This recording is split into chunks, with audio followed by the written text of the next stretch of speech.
Complete actor മോഹൻലാലിൻ്റെ പ്രത്യേക ഒരു സിനിമ തന്നെയാണ് നേര് എന്ന സിനിമയിൽ നമ്മൾ കണ്ടത്. ലാലേട്ടൻ്റെ ഒരു വ്യത്യസ്തമായൊരു ജോണറിൽ നേര് എന്ന സിനിമ ജിത്തു ജോസഫ് ഡയറക്റ്റ് ചെയ്ത സിനിമ ഇറങ്ങുകയുണ്ടായി. ആ സിനിമയ്ക്ക് ഗംഭീര വരവ് തന്നെയാണ് പ്രേക്ഷകർ നമ്മൾ കൊണ്ടുവരുന്നത്.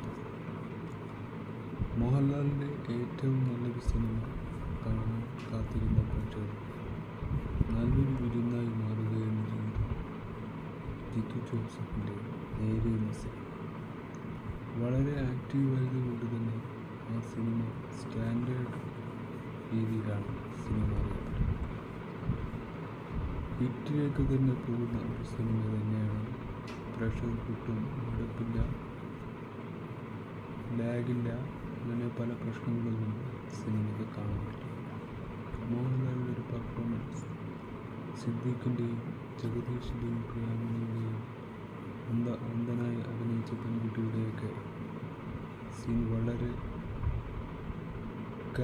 മൈന്യൂട്ട് പോലും ശ്രദ്ധിച്ചാണ് കാര്യങ്ങൾ ക്ലിയറായി അത് പറഞ്ഞിരിക്കുന്നത്. വളരെ വ്യക്തതയോടെ തന്നെ അത് പ്രേക്ഷകർക്ക് മുന്നിൽ എത്തുകയും ചെയ്തു.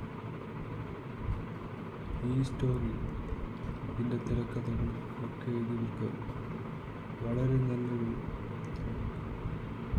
സ്റ്റാൻഡേർഡ് തന്നെ അവർക്കും അവരുടെ സ്ക്രിപ്റ്റാണ്.